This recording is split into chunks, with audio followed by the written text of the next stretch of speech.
একটা একটা লিক ধরে ধরে জবাই কর। তো তাহসিন বলেছিল যে এটা একেবারেই হয়নি এবং আমি না জেনে বলছি, আমার কানে হয়তো ওটা রয়ে গেছে। বলেছে একটা একটা লিক ধরে ধরে জেলে ভর। না, স্লোগানটা ছিল একটা একটা লিক ধরে ধরে জবাই কর।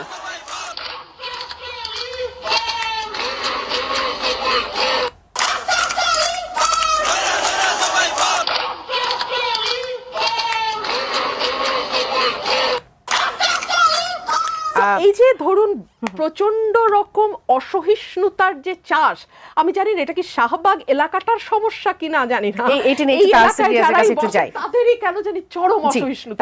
আপনি বিভিন্ন ক্লাস্টারের কথা বলছেন, এটিও কি সেরকম কোনো ক্লাস্টার থেকে এসেছে? আমি দেখেন, আমি একদম স্ট্রংলি বলতেছি এখনো, ঠিক আছে? আমি জানি না এই কন্টেন্ট এডিটেড কিনা। এটা চ্যানেল 24 এর একটি কন্টেন্ট, চ্যানেল 24 এর যে কোনো কন্টেন্ট আর you can edit sound, but whatever, আমি সেই জায়গায় যাচ্ছি না।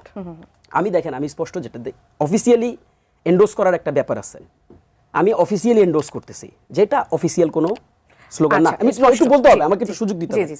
আপা যেহেতু দেখিয়েছেন, ডেফিনেটলি একটা এভিডেন্স নিয়ে এসেছেন। আমি কেন চ্যালেঞ্জ করছি দেখেন, আমি বারবার বলেছি এখানে ডিফারেন্ট ক্লাস্টার্স আছে।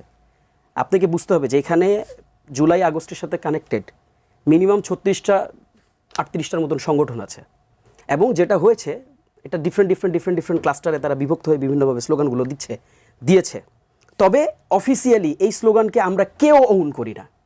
আমি জানি যে আপাতত এটাই জানতে চান যে আমাদের এই জাতি বা আমাদের এই সোসাইটি বা আমাদের এই জেনারেশন যেন এই স্লোগানটাকে ওন না করে। আপার কিন্তু মোটিভেট, আপা যে সমালোচনাটা করতেছেন এটা শুধুমাত্র যে আমাদেরকে মানে ডাউনগ্রেড করার জন্য সমালোচনা, এটা না। উনি চান না যে আমরা এটাকে ওন করি। আমি তো এটাই কাজেই আমি এটা ক্ল্যারিটি দিচ্ছি আপনাকে, এই ধরনের জিনিস আমরা কেউই ওন করি না। আচ্ছা, আজকের বিষয়টা নিয়ে একটু প্রশ্ন করি, সেটা হচ্ছে যে জামাতে ইসলাম, হেফাজতে ইসলাম শিবির আজকে সবথেকে সরব উপস্থিত। আপা যদিও তখন বলছিলেন যে জামাত বলেছে যে আমরা দলগতভাবে সেখানে নাই, কিন্তু তাদের উপস্থিতিটাই আজকে স্পষ্টভাবে সরবভাবে দেখা গেছে। রাজনীতির নতুন সমীকরণের কথা অনেকে বলছে এনসিপির সাথে। আপনারও কি মনে হয় যে এটি রাজনীতির নতুন সমীকরণ হিসেবে? আমার মোটেও মনে হয় না যে এটা রাজনীতির নতুন সমীকরণ। আপনি একটু খেয়াল করলে দেখবেন যে এটা রাজনীতির নতুন সমীকরণ। এই ডটগুলো আপনি কোন ডটগুলো কানেক্ট করলে এখান থেকে উত্তরটা এরকম আসতো। যদি আমরা এখানে বিএনপিকে কোনোভাবে প্রত্যাশাই না করতাম, এক, অথবা আমরা কোনোভাবে যদি বিএনপিকে এখানে না ডাকতাম, দুই, অথবা আমরা কোনো না কোনোভাবে কোনো না কোনো টেকনিকে কোনো না কোনো সিস্টেমে যদি আমরা বিএনপিকে অ্যাভয়েড করতাম, তিন, এই তিনটার কোনোটাই ঘটে নাই। গতকাল রাত্রে সার্জিস থেকে শুরু করে এই আন্দোলনের যারা মানে যারা এই আন্দোলনকে এক্সিট করেছেন, এই আন্দোলনকে যারা সামনে রেখেছেন, এটাকে অ্যাপিস করেছেন, সবাই কিন্তু বিএনপিকে ওপেন প্ল্যাটফর্ম থেকে হচ্ছে এটার জন্য তাদেরকে ডেকেছে এবং তাদেরকে বলেছে এটার জন্য আসতে। কাজেই এটাকে আমরা নতুন রাজনৈতিক সমীকরণ হিসাবে দেখতে চাই না। এটা একটা বিশেষ উদ্দেশ্যকে সামনে রেখে, একটা স্পেসিফিক এজেন্ডাকে সামনে রেখে এখানে সকল রাজনৈতিক পক্ষ, রাজনৈতিক দল এখানে এসছেন।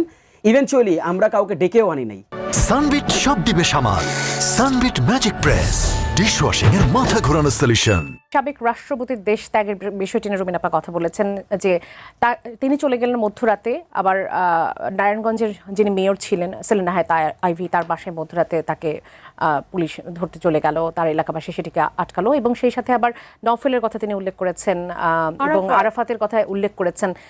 এই ঘটনাগুলো ঘটলো কিভাবে সেটি নিয়ে আপনাদের মন্তব্যের জায়গা। অনেকে বলছে যে মূল বিষয়গুলো রেখে বা অনেক গুরুত্বপূর্ণ বিষয়গুলোকে একপাশে রেখে কি আপনারা শুধুমাত্র আওয়ামী লীগের বিচারটা চাচ্ছেন? আচ্ছা দেখেন, খুবই টেকনিক্যাল একটা মজার প্রশ্নটা, মানে আপা যেটা করেছেন, এই যে কার্যক্রমগুলো ঘটেছে, এই কার্যক্রমগুলোর বিপরীতে বিএনপির প্রতিবাদ কোথায়, আপার প্রতিবাদ কোথায়? আপা রাস্তায় নেমে জিজ্ঞেস করছেন সরকারের কাছে? জিজ্ঞেস করেন নাই তো, আপা খালি প্রশ্ন করেছেন টক শোতে। অথচ আমি আপনাকে একটু স্মরণ করাই দিই, এই যে আওয়ামী লীগ নিষিদ্ধের যে আন্দোলন, আপনি একটু স্মরণ করেন তো এই আন্দোলনটা কোনটাকে বেস করে শুরু হয়েছে? এই আব্দুল হামিদ যে দেশ থেকে চলে গেল, এটাকে কাউন্টার করা, এটার জবাব চাওয়ার ক্ষেত্রেই কিন্তু, জবাব চাওয়া থেকেই কিন্তু এই আন্দোলনের শুরু হয়েছে। কাজেই আপনি যেই বাইনারিতে আমাকে ফেলতেছেন, আপনি যে প্রশ্ন আমাকে করতেছেন, ওই প্রশ্নে আপনি জর্জরিত। আপনাকে উত্তর দিতে হবে যে আপনি কেন আব্দুল হামিদ পালায় যাওয়ার পর রাস্তা নামেননি। আমরা তো ইন্টারিমের কাছে জব চেয়েছি, আমরা তো ইন্টারিমের কাছে আমরা স্লোগান দিয়ে বলেছি যে ইন্টারিমকে এটা জব দিতে হবে। ইন্টারিম মানে ইন্টারিম জব দিতে আর ঊর্ধ্বের কোনো সরকার না। ইন্টারিম আমাদের কাছে মানে অ্যাকাউন্টেবল। কাজে ইন্টারিমকে এই প্রত্যেকটা যে যতগুলো নাম আপা উল্লেখ করেছেন, এরা তো আমাদের কেউ বন্ধু না। আপাদের বন্ধু হইতে পারে, আমি জানি না, তা আমাদের তো কেউ বন্ধু না।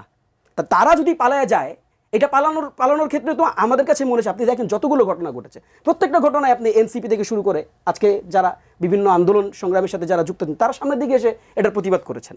কাজেই এই প্রশ্নের উত্তর আপনি আমার কাছে যদি জিজ্ঞেস আওয়ামী করেন, লীগকে যদি নিষিদ্ধ আজকে করা হয় বাংলাদেশে- তাহলে আমি একটু কি শেষ করি। সমাধানটা পাবেন? আমি একটু শেষ করি। এই অংশে খুব বেশি সময় পাবো না, আমি এই রুবিনা আপনার কাছে বাংলাদেশে যেতে চাই। এই বাংলাদেশে যতগুলো ইন্টারিমের যতগুলো ব্যর্থতা, এই ব্যর্থতাগুলোর জন্য আমরাই প্রতিবাদ করেছি।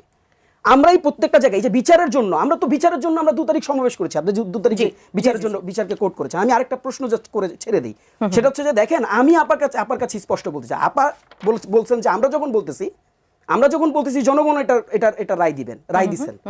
আমরা যখন বলতেছি, আপা বলতেছে তোমারে কোন জনগণ বলছে। আমি আপার কাছে প্রশ্ন করতে চাই, আপা তো বিএনপিকে রিপ্রেজেন্ট করতেছেন এখানে, ডেফিনেটলি বিএনপিকে রিপ্রেজেন্ট করতেছেন। আপা যদি বিএনপিকে রিপ্রেজেন্ট করে থাকেন, তাহলে মির্জা ফখরুল আজকে যেটা বলছেন যে সারা দেশের মানুষ আওয়ামী লীগকে চায় না, তাহলে আমি এই প্রশ্নটা করতে চাই, তাহলে মির্জা ফখরুলকে কোন দেশের মানুষ বলে দিয়ে গেছে যে আওয়ামী লীগকে তারা চায় না? মির্জা ফখরুলের কাছে যেই জনগণগুলো, যেই মানুষগুলো বলে দিয়ে গেছেন, আমাদের কাছেও সেই জনগণ, সেই মানুষরাই বলে দিয়ে অসংখ্য গেছে। ধন্যবাদ। কারণ সমস্যা নেই, আমি just শেষ তাহসিন পর্যন্ত টক শোতে কেন শেষ বলছেন পর্যন্ত প্রতিবাদ কেন শেষ করছেন না? পর্যন্ত। আপা দুইটা প্রশ্ন।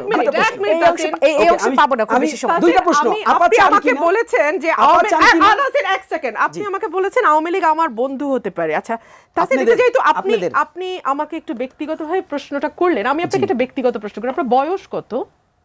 না, আমি এই প্রশ্নের উত্তর আপনাকে দিচ্ছি না। আচ্ছা, আপনার বয়স যদি আমি ধরেও নেই 30, ম্যাক্সিমাম 30, আপনার বয়স যখন 13 ছিল তখন থেকে না আমাদের এই যাত্রা শুরু নিঃসন্দেহে এই যাত্রা শুরু তো হয়েছে। আপনারা 36 দিনে আওয়ামী লীগের বন্ধু হয়েছেন না শত্রু হয়েছেন না কি হয়েছেন বলতে পারবো না, তবে আমরা মনে করি বাংলাদেশে ভিন্ন মতের রাজনীতি থাকতে হবে এবং ভিন্ন মতের রাজনীতির কোএক্সিস্টেন্সটার নামই হচ্ছে গণতন্ত্র। কোন ভিন্ন মত আর এটা?